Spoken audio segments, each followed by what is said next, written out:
கணினி விசைப்பலகைகளில் ஏன் எழுத்துக்கள் வரிசையாக இல்லை என்று யாரார்கள் கவனித்ததுண்டா? உங்களில் எத்தனை பேருக்கு தெரியும்? அகவரிசைப்படி கீபோர்டில் எழுத்துக்கள் இருந்தால் என்ன தவறு என்பதை தெரிந்து கொள்வோம். நாம் தினமும் பயன்படுத்தும் கம்ப்யூட்டர் விசைப்பலகைகளில் ஏன் எழுத்துக்கள் ஏபிசி என்று நேர்வரிசையில் இல்லாமல் QWERTY என கண்டபடி கலைந்து கிடக்கின்றனர் என்பதை கண்டிப்பாக யாராவது நமக்குள்ளே கேட்டிருப்போம். இதற்கான விடை நாம் நினைப்பது போல சாஃப்ட்வேர் உலகத்தில் இல்லை, மாறாக 150 ஆண்டுகள் பழமையான டைப்ரைட்டர் வரலாற்றில் விளைந்திருக்கிறது. இன்று உலக அளவில் அதிகம் பயன்படுத்தப்படும் QWERTY கீபோர்ட் வடிவமைப்பு 1870களில் கிறிஸ்டோபர் லாதம் ஷோல்ட்ஸ் என்பவரால் உருவாக்கப்பட்டது. டைப்ரைட்டர்களின் ஆரம்ப காலத்தில் விசைகள் அனைத்தும் அகர வரிசையில்தான் அமைக்கப்பட்டிருந்தனர். ஆனால் அது ஒரு பெரிய சிக்கல் எழுந்தது.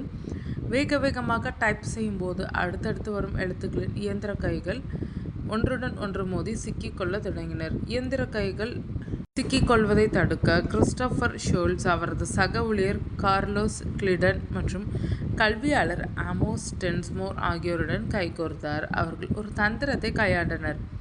ஆங்கிலத்தில் அடிக்கடி பயன்படுத்தப்படும் எழுத்துக்கள், உதாரணமாக THE போன்றவை விசைப்பலகையின் வெவ்வேறு திசைகளில் பிரித்து வைத்தனர். இதனால் ஒரு எழுத்தை தட்டும்போது அதற்கு அடுத்த எழுத்துக்கான இயந்திர கை தூரத்திலிருந்து நகர்வதால் அவற்றுக்கிடையேயான மோதல் முற்றிலும் தவிர்க்கப்பட்டது.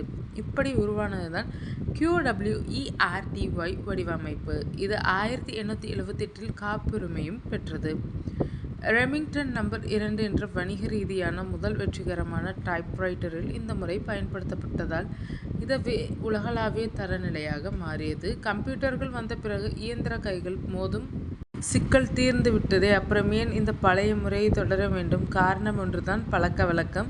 மக்கள் ஏற்கனவே QWERTY முறையில் டைப் செய்ய பழகிவிட்டதால் கம்ப்யூட்டர் கீபோர்டுகளிலும் அதே முறையை நீடித்தது. காலப்போக்கில் இதனுடன் ஃபங்க்ஷன் கீகள், அம்புக்குறிகள் மற்றும் எண்களுக்கான விசைகள் மட்டுமே கூடுதலாக இணைக்கப்பட்டனர். இதற்கு மாற்றாக விரல்களின் சோர்வை குறைத்து டைப்பிங் வேகத்தை கூட்டும் நோக்கில் டுவோராக் மற்றும் கோல்மேக் போன்ற பல புதிய வடிவமைப்புகள் அறிமுகப்படுத்தப்பட்ட போதிலும் QWERTY-யின் ஆதிக்கத்தை யாராலும் அசைக்க முடியவில்லை. சுருக்கமாக சொன்னால், அன்றைய மெக்கானிக்கல் சிக்கலை தீர்க்க பிறந்த QWERTY இன்று நமது விரல்களின் பிரிக்க முடியாத பழக்கமாக மாறி சிம்மாசனம் போட்டு அமர்ந்திருக்கிறது.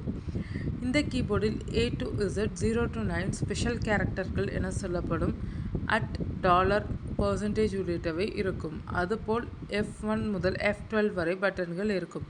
மேலும் கண்ட்ரோல், ஆல்ட், எஸ்கேப் உள்ளிட்டவைகளும் இருக்கும். அதுபோல் ஹோம், எண்ட், அப், டவுன், ரைட், லெஃப்ட், டெலிட் உள்ளிட்டவை இருக்கும்.